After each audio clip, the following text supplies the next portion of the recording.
exemplo, no modo professor e esqueci de apertar o gravando, tá? Eu Possível dar volto para para... slide? Hã? Os Tu já tá slides eu vou compartilhar. Vou Ah, não, tá compartilhar apresentando agora? aqui. Aí, apareceu agora. Deixa eu ver se já dá para mandar no cigarro. Até porque esse material já está lá, mas vocês devem ter aqui no porta-arquivos. Esse aqui é 4, né? Ordenação. Cadê? Vamos aqui em cada mão.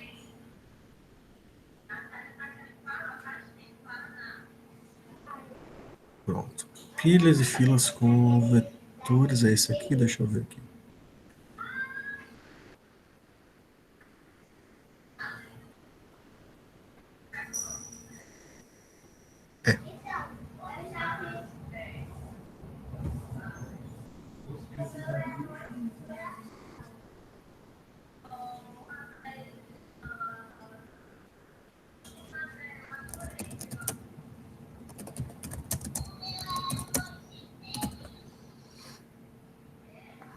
Pronto, vocês devem estar recebendo por e-mail, tá? Enquanto a gente fala aqui.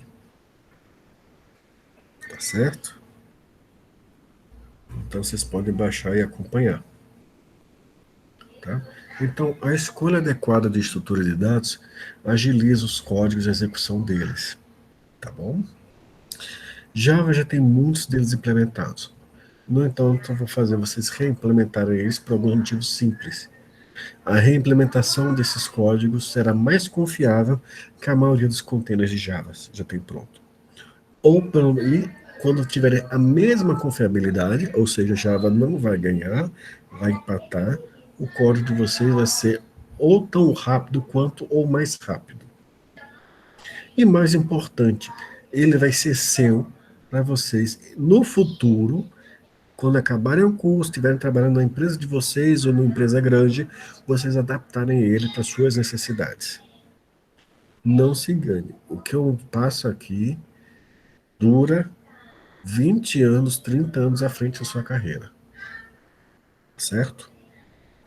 Então, as coisas que eu estou falando facilitam a sua vida. Java pode morrer, vocês vão pegar os arquivos que eu fiz e vão adaptar para a nova linguagem de programação da época, da nova era que vai surgir. Tá bom? Então, o que a gente ensina aqui dura bastante. Tá?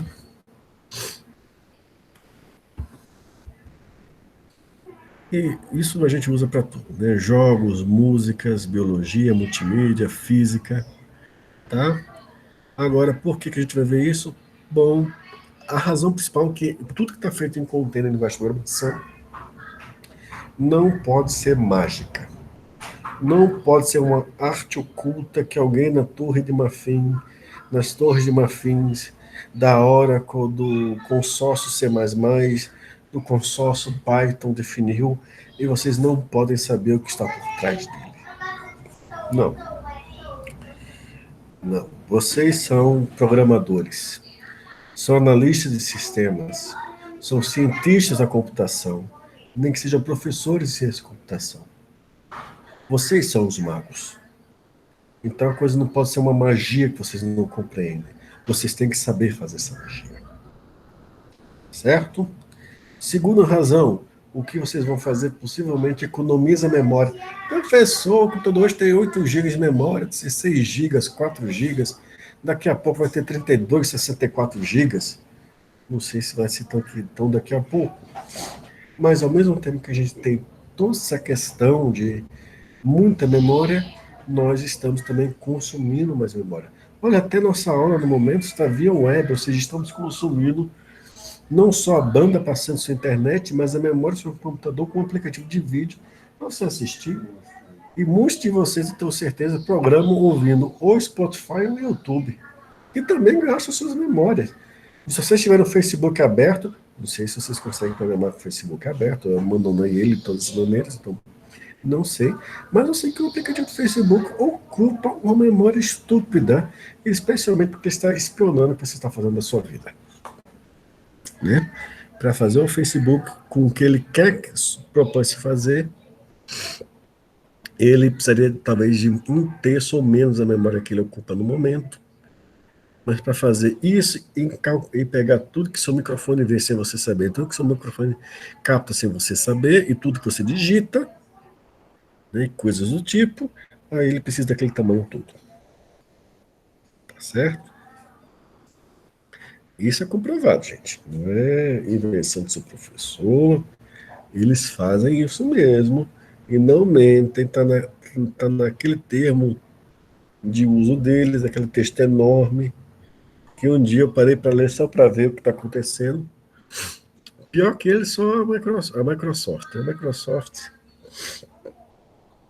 coleta tanta informação do usuário que teve uma versão da Microsoft que foi processada por coletar mais informação do que um spamware.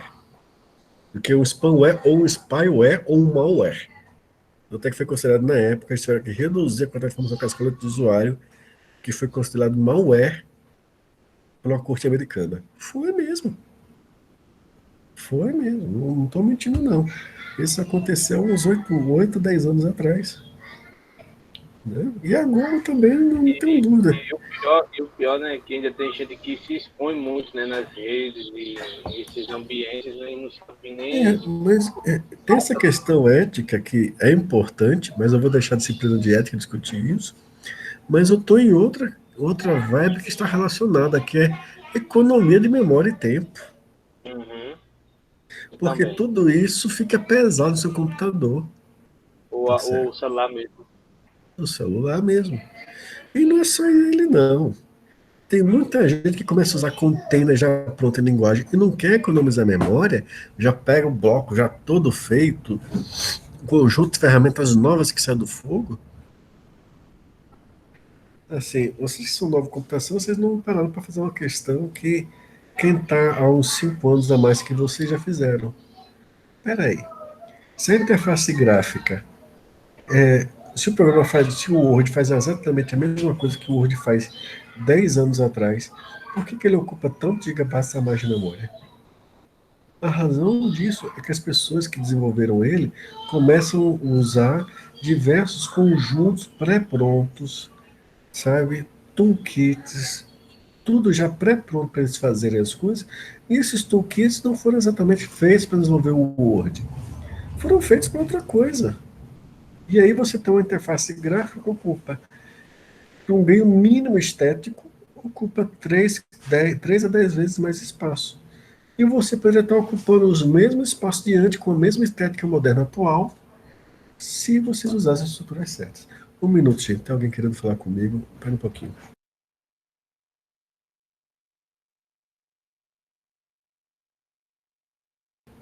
Só avisando, gente, de 11 horas a gente dá uma pausa, mas vamos ter nossa conversa.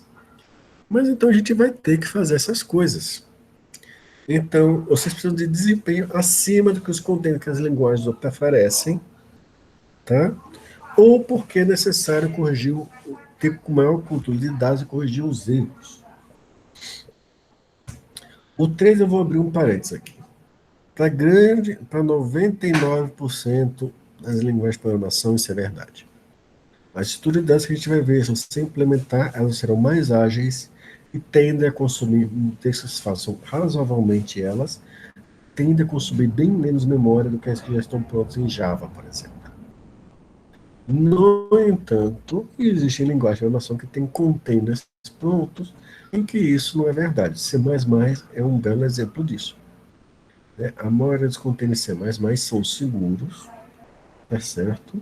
E são mais rápidos, economizam mais memória do que você fazer a sua própria, ou pelo menos se você fazer a sua própria de forma descuidada. Você fazer ganhar de C, você precisa ter mais atenção a alguns detalhes. Tá? Mas mesmo C e C++, você não se esquivará do item 4. E aqui eu tenho até uma história de guerra. Alguém já falou de um jogo que foi lançado ano passado, The Last of Us 2. A história de guerra não tem a ver com ele, mas tem a ver com o pai dele, The Last of Us. Deixa eu até corrigir o inglês aqui que digitei errado. Tá? ganhador de prêmio, jogador do ano, jogo do ano, né? E esse jogo, ela tem a seguinte situação, que o cara relata, o diretor do estúdio que fez o Last of Us relata, né? Eles estavam usando um container em C++ que funcionava muito bem, mas apareceu um bug que eles não conseguiam rastrear. Então eles tiveram que fazer a própria árvore binária deles para ter o controle de quando apareceu o bug, eles terem um rastreamento melhor de onde ele estava correndo, se era no codec de vídeo, se era no Aí codec de ajuda. áudio. Exatamente. Então já foi um jogo, é um jogo excepcional, mas o desenvolvimento dele só foi possível porque algumas estruturas de dados, a saber, a árvore binária balanceada rubro-negra, teve que ser reimplementada especificamente para eles. Eles tiveram que abandonar containers pré-prontos das linguagens de programação para poder identificar onde nas animações, onde nos códigos que executam as funções, as ações, estava o erro, tá certo? Então, mesmo que você tenha uma linguagem de programação ou que surja uma nova com tudo hiper rápido, vocês não vão ter o controle dos dados ou a capacidade tão boa de identificar os erros do que quando você desfaz sua própria estrutura de dados, tá? Então, essa é a razão que a gente vai ver. Aqui está a foto do Last of Us. E tá lento assim porque meu gerenciador de interface gráfica está meio precisando de um update ou de uma reinstalação. Eu vou usar principalmente esse livro aqui. É um livro de algoritmos que eu pedi para o Campus 4, não sei se já chegou, mas a gente não está com a biblioteca acessível no momento, biblioteca física, tá? Mas ele é um livro de algoritmos para sistema de informações. Então nós vamos começar com pilhas e filas, pilhas com vetores. O que é uma pilha? Né? Pilha do inglês, não é pilha de bateria, do inglês stack. Olha só, você bota stack, até o Google já sabe o que é uma pilha. Uma pilha nada mais é a mesma coisa que isso aqui. Só você empilhar um conjunto de livros, qual o livro que está mais acessível para você removê-lo rapidamente? Olha essa figura. O primeiro, né? Que na verdade foi o primeiro, foi o. E onde é mais fácil colocar o novo dado que entra? No topo, né? No topo da pilha, em cima de tudo. Então, uma pilha é, na verdade, uma organização de dados na memória em que os novos elementos entram por cima, por cima entre aspas, e o último que entrar é o mais acessível, o que está mais prontamente apto a ser removido. Tá certo? Então, o conceito de pilha nada mais é do que esse. Tá? E onde a gente usa pilhas? Eu vou dar um exemplo bem aqui, ó. Olha esse botãozinho aqui. Tá vendo a legenda que está aparecendo? Uhum. Se eu clicar, ele me mostra o histórico. Se eu apertar voltar, qual o dado que está nesse conjunto de dados que ele vai voltar? É o último que foi entrado. Então, os botões de voltar e quando eu volto, a informação que eu tenho anterior, ele vai para o avançar, porque o avançar, o último dado que entrou nele foi o que saiu daquele conjunto de voltar. Então aqui são duas pilhas. Toda vez que eu digito um novo endereço, faço uma nova pesquisa no Google, no botão de voltar, ele guarda esse endereço de forma a ser o mais acessível. Tá certo? E observe, se eu quiser voltar mais de uma vez, por exemplo, aqui, ele tem que remover esse pessoal daqui e transferi-lo para o avançar. Certo? Então, isso é um exemplo de pilhas. Fazer e desfazer do Word. Então, tem que ter uma pilha para guardar as operações que vocês fizeram. O que significa dizer que se vocês tiverem um programa que vocês possam ter que implementar uma função desfazer ou uma função refazer, vocês estão, então, precisando de pilhas. Tá certo? Mas esse não é o único uso deles, certo? Deixa eu abrir aqui um videozinho para a gente ver aqui. Vídeo. Você usa Linux, é? É. Mint, né? Na verdade é o Mate, mas é o Ubuntu.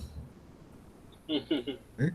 Só que no presente momento eu dei uma mexida com alguns bancos de dados, instalei o Postgres, depois desinstalei ele da inicialização, aí depois disso o gerenciador de interface gráfica dele está precisando de uma reinstalação. Vou fazer isso hoje à tarde. Um No bug. Linux é mais seguro fazer isso. No Windows seria um pesadelo sem tamanho. Ave Com Maria. licença. Heloísa? Heloísa Maria, minha irmã. Bom, eu vou ajeitar o carro aqui, estão gritando, desculpem. Olha aqui um outro uso para pilhas. Tá vendo essa expressão matemática aqui na minha tela, ou na tela de vocês, né? O que eu vou fazer... Hã? Alô? Desculpa, o pessoal gritou aqui. Vou dar uma pausa que estão os carros passando, ajeitando. Pausa de 2 minutinhos aqui.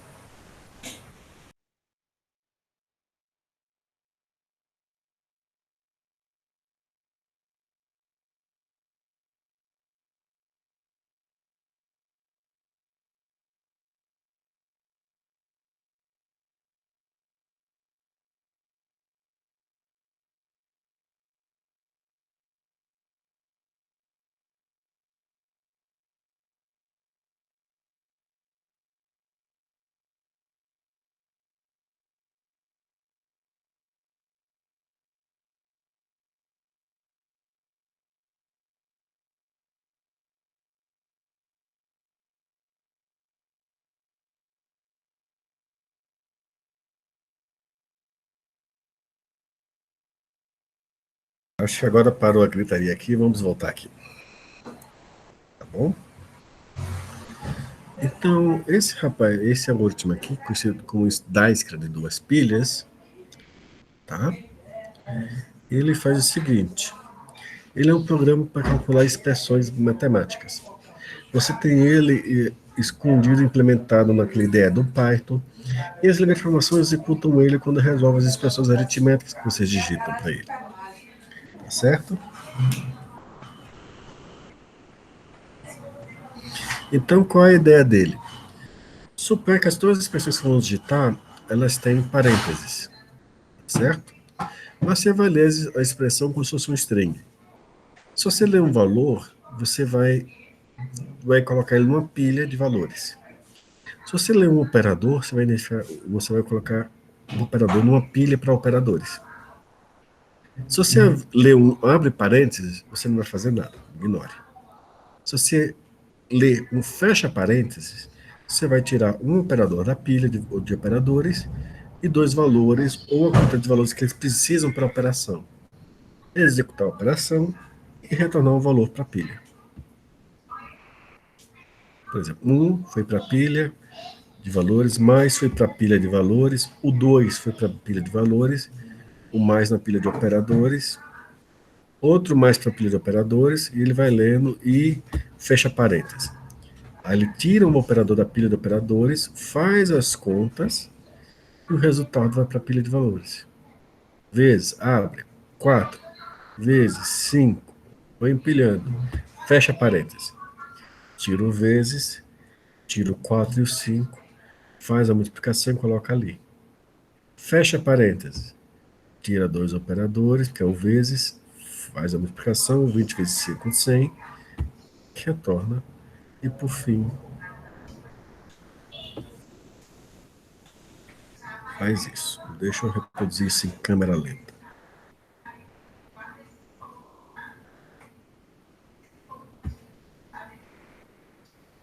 certo? Então, tudo que ele vai lendo, ele vai colocando na pilha adequada, e quando ele vê um fecha parênteses, ele desempilha o operador da pilha de operadores e executa a operação.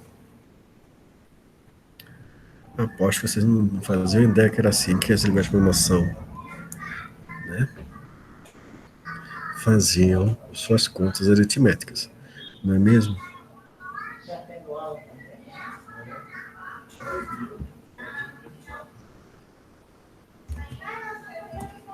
Alguém no recinto? Hello, McFly. Opa, Gabriel. Entendido. Pronto. O Tá criador, ficando...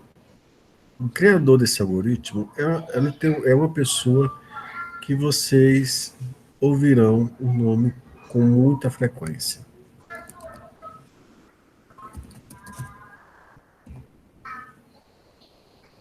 Que nome doideira. Dijkstra, a pronúncia é Dijkstra. Né?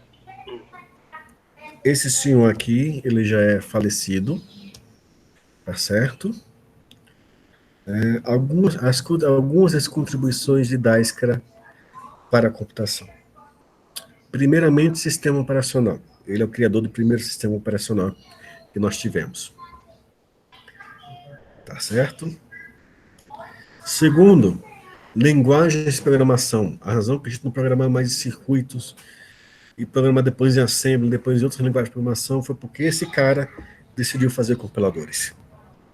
Criou eles. Certo?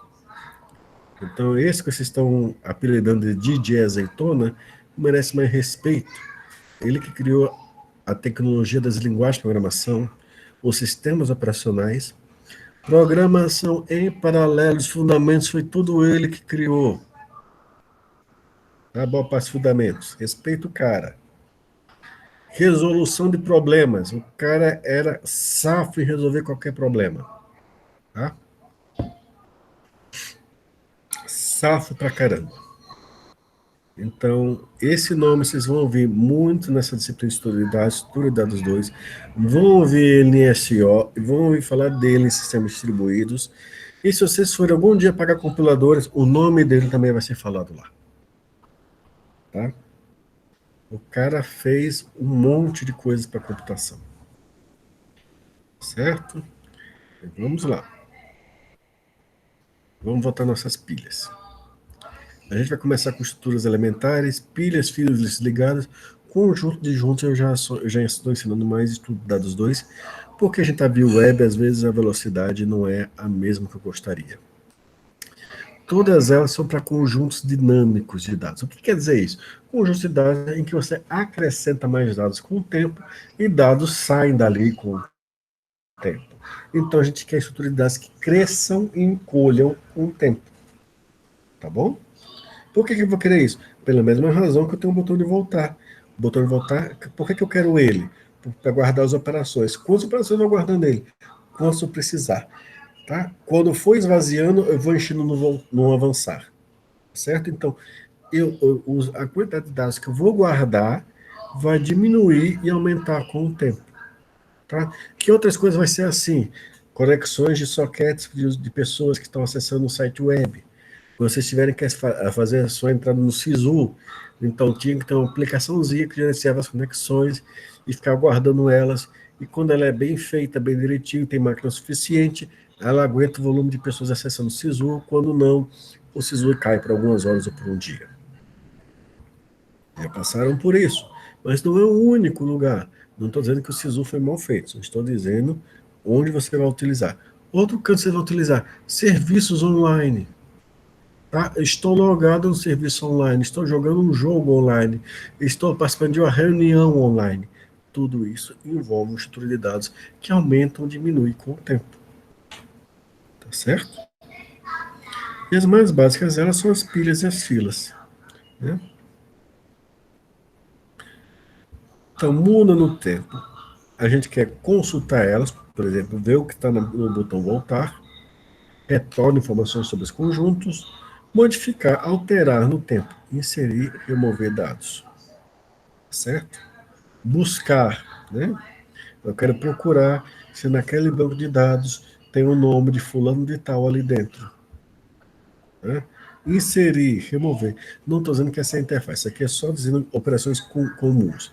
Observe que quando dito isso, tem sempre um S maiúsculo e um K. O que quer dizer, ou uma variável minúscula. O que quer dizer isso? Eu vou representar por letra maiúscula para dizer, olha, search vai ter acesso à estrutura de dados. É assim que funcionam os códigos? Não, isso é assim às vezes como você vai encontrar em alguns pseudocódigos.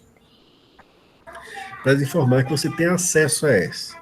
Em Java seria s.search, em Python também, s.searchk, s.insertx, onde x é o novo dado que vai entrar, e assim por diante. Qual é o menor elemento de um conjunto maior? Isso são operações comuns, mas a gente vai ver elas quando necessárias. Tá? E vamos lá para pilhas, também chamadas de LIFOs. Por que LIFO? Do inglês. O último a entrar é o primeiro a sair. Last in, first out. O último a entrar será o primeiro a sair, o mais acessível. Filas honestas, não estou falando da antiga fila de RU, que alguns de vocês podem estar com saudade, são chamadas de FIFO. FIFO são filas honestas. O primeiro que chegou na fila será o primeiro atendido. First in, first out. Tá? Filas honestas, tá?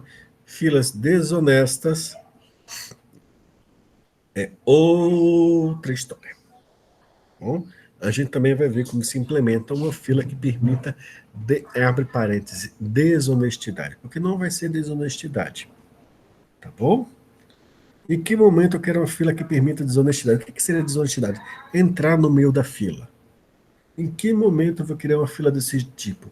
Playlist de vídeo, playlist de áudio, de música, tá certo? Ou playlist de aula, que me faz lembrar que vocês receberam um e-mail com a inscrição para o Classroom, com um link para playlist de aulas, tá certo? Então, por favor, comece a acessar isso, a se inscrever, porque essa semana eu já vou começar a passar trabalho no Classroom. O primeiro trabalho será o ponto extra da unidade, que na verdade só um esquenta divertido para a gente. Mas vocês vão ver lá e a gente discute na próxima aula, tá bom? Então, deixa eu continuar com os slides. Então, pilhas. A gente vai fazer primeiro com vetores, depois a gente entra com os ponteiros. Aqui estão os exemplos. Em geral, as pilhas são auxiliares para resolver vários problemas. Vamos fazer isso com vetores. Tá? Então, como é que isso vai ser feito? Deixa eu vir aqui para um site que a gente vai usar com alguma frequência, chamado de Visual.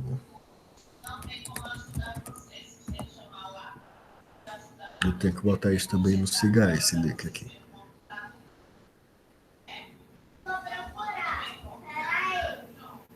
Cadê? Ele não tem pilha aqui? Meu Deus do céu, não acredito que ele não tem pilhas. Não pilhas com Reis. Tem um site que ele usa também pilha, essas coisas assim, é portugal.io. Não, mas eu acho que tem um vídeo aqui. A gente vai. Deixa aí pra onde eu conheço, aí eu examino o que você me passou e no próximo ano eu começo a usar, tá? Ele é assim, ele é tipo, você constrói algoritmos nele. Ele tem Ok, uma qual o estrutura site? igual ao Java, só que em português. Portugal. Portugal. Pode botar. Portugal É, Studio. Portugal Studio. É o de baixo, se eu não me engano. É o de baixo aqui, ó. É isso aí.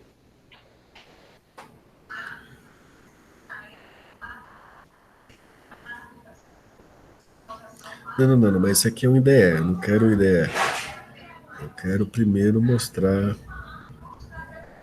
Aí aqui ele mostra uns exemplos de arrays, vetores, Eu não quero mostrar o código fonte ainda não. Eu quero mostrar o que a a estrutura estrutura, deve né? fazer. Sim, sim. Deixa eu botar para o meu slide aqui. No meu slide vai ter isso aí. Então, antes de eu entrar nisso daqui. Ah, falta de um quadro branco.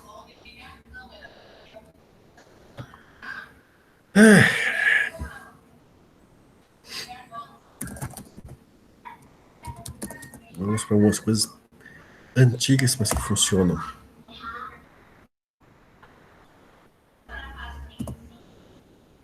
Cadê? Tá abrindo? Não abriu. Por algum motivo não foi. Ou ainda está indo. Então, basicamente, o que eu vou fazer é o seguinte: pilha com vetores. Eu vou criar. O construtor dela é o seguinte: eu vou ter um vetor S, um vetor com tamanho e posições, e um inteiro que eu vou chamar de topo, de último elemento, de primeiro, tem vários nomes para ele. Mas o que eu quero dizer com esse topo é o índice do elemento que entrou por último. Tá começando com 0, depois a gente vai ver o código em Java, vai começar de outro canto, porque eu posso começar do 0 ou de 1. Por enquanto, nessa primeira unidade, eu vou começar com a grande maioria das pessoas do código, assumindo que o vetor começa no índice 1. Tá certo? Depois a gente vai para o array no índice 0. Por que eu vou fazer isso? Porque tem uma informação que eu quero que vocês guardem na memória, porque é informação de decisão que, caso algum de vocês venha desenvolver softwares em que vidas dependam do seu software, por exemplo, software que controlam respiradores, equipamentos médicos ou torre de controle de aviões, essa informação é importante para lá. Então, eu preciso, no primeiro momento, que vocês aceitem que eu posso contar um array do 1. Depois eu explico para você como é que ele começa a contar do 0. Como é que eu sei se uma pilha está vazia? Se o topo vale 0, retorne verdadeiro. Se não, retorna falso. Ou como aqui já tem um retorno dentro, eu posso dar um retorno falso depois e pronto. Empilhar, eu incremento o topo, depois coloco o X no topo. Tá certo? Empilhar também é chamado de push, que é do inglês. Push no inglês quer dizer empilhar. Pop é desempilhar. Se está vazio, faça algum tratamento de erro, porque está dando um underflow. O que é o underflow? Vocês já viram overflow, que é quando você estoura um array, não é isso? Quando você estoura um array, se causa um overflow. Quando você estoura um array porque ele não tem dados, vocês estão querendo tirar elementos do array que ele não tem, a gente chama esse erro de underflow. Entendido?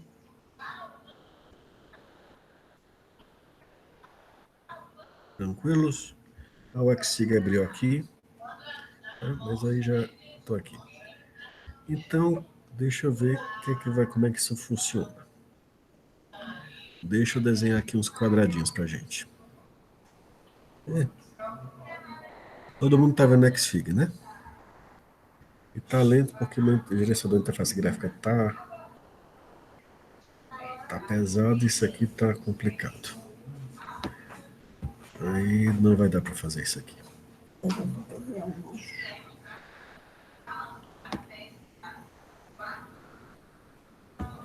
Eu vou sair daqui que não vai dar. Meu gerenciador gráfico não está bem. Ele funciona bem por uns 20 minutinhos. Aí depois ele comete um suicídio e um harakiri. Aí ele não volta. O que vai acontecer? Eu vou criar um vetor com dado tamanho. Tá certo? Depois a gente vai empilhar da seguinte forma: incrementa o topo e coloca lá. Ah, professor, e se for em Java que começa uma rede zero? É só trocar a ordem dessas duas instruções. Tá? Quando você quer retirar, decrementa o topo, se estiver contando no 1, e depois você torna topo mais 1. Tá? E se não tiver, se eu tiver em Java, é só ter esse mais 1 aqui desse retorno. Tranquilos. Meu gerenciador gráfico, eu vou dar uma marcada aqui nele no Synaptic para ele ser reinstalado. Tá com algum problema que tá gravando tudo. De vez em quando. Começa a dar essa sensação que tá pesado a memória. Na verdade, não tá. Eu já verifiquei isso. Eu descobri ontem que o problema é que ele fica meio lento, troca até o papel de parede. É como se ele desse um pepino nisso. Mas aí vai. Com isso, a gente vai enchendo o array. Observe que ele começa do primeiro índice e vai colocando as posições subsequentes. E quando eu remover, eu removo ele do último elemento que eu inseri. É por isso que nessa estrutura tem que ter um dado interno para me marcar ou a posição vazia ou o índice do último elemento que entrou nele. Tá? Se eu começar com o array na primeira posição 1, como sendo a primeira posição de memória válida, como é no caso da linguagem Pascal, o pseudocódigo vai ser traduzido quase que igualzinho para Pascal. Se eu estiver em Java, que começa do zero, a única diferença vai ser a troca de ordem no empilhar e a ausência desse mais um do desempilhar. Tranquilos? Após gargalharem do harakiri do meu gerenciador de interface gráfica, do meu GDM. Sim. Então, a gente vê que isso aqui faz a situação de empilha, e é muito útil isso aqui quando você está em sistemas embarcados com memória limitada, porque é bem contido as coisas. Tá? Agora, esse aqui tem um problema, né? Porque como a gente vai acrescentando dados no tempo, como é que é o seu tamanho inicial para acomodar todos os dados? Num sistema embarcado, isso é uma questão que eu tenho que pensar. Mas na vida da maioria dos aplicativos, para desktop, para celular, já hoje em dia, às vezes eu não tenho que pensar nisso. Eu tenho que pensar, ok, o que é que eu faço quando a pilha fica cheia e eu preciso inserir mais dados? Sugestões? Alguma ideia simples que funcione? Repete aí a pergunta, por favor. A pilha encheu e eu preciso inserir mais dados. O que é que eu tenho que fazer para poder permitir isso? Criar uma nova pilha? Exatamente. Uma solução simples. Então, o que é que eu faço quando a pilha fica cheia? Crio uma nova pilha, redimensiono o array. Quando? Logo antes fica cheia. Então, o que acontece? Essa aqui é a função redimensiona, certo? Ela cria um novo vetor temporário com massas posições para ir de 1 até todo. Por que de 1? Porque aqui eu estou numa linguagem imaginária, pseudocódigo, e ela começa a contar os arrays a partir do 1. No Java seria de 0 até topo menos 1. Temp.i recebe o conteúdo de SI e depois eu atribuo o temp a S. E com isso eu redimensiono o meu array para o novo tamanho. Agora eu só preciso adaptar o meu empilhar. Se o topo está logo antes de encher, eu redimensiono para o dobro do tamanho. Estão vendo aqui nas linhas 1 a 3? Tranquilos? Se não estiver tranquilo, faça um barulho, abra o microfone, levanta a mão, dá um bip. Tá certo? E aí eu insiro no novo topo. Como vai ter um novo vetor com mais espaço, eu posso inserir sem problema nenhum. Certo? Mas aí vem um outro problema. Pode acontecer, como acontece na vida real, da pilha de repente ficar muito cheia. E aí eu estaria desperdiçando. Aí ela enche, vai dobrando o tamanho, vai aumentando, vai aumentando. Mas é que nem a fila do RU. A fila do RU começava de que horas aí no Campus 4?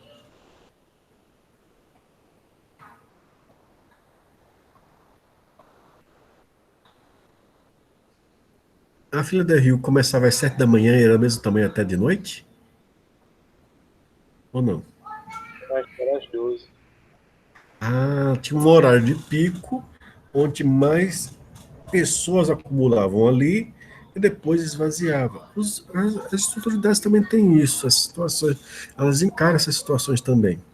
Então, se a gente, de repente, ficar aumentando muito o tamanho, né, a gente acaba desperdiçando espaço, porque, de repente, a pilha é esvaziada e, de repente, estamos desperdiçando espaço.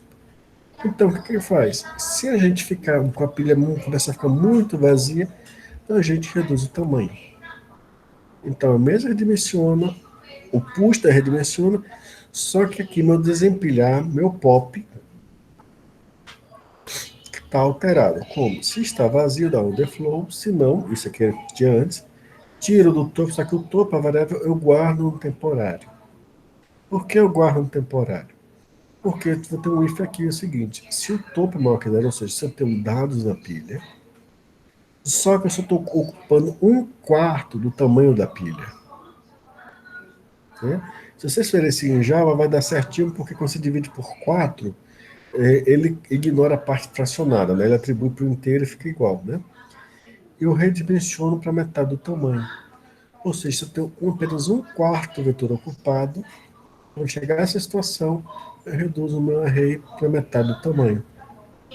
Tá certo? Ou seja, ainda vou ter espaço suficiente para acrescentar novos dados, mas eu começo a desperdiçar menos memória. Tranquilos?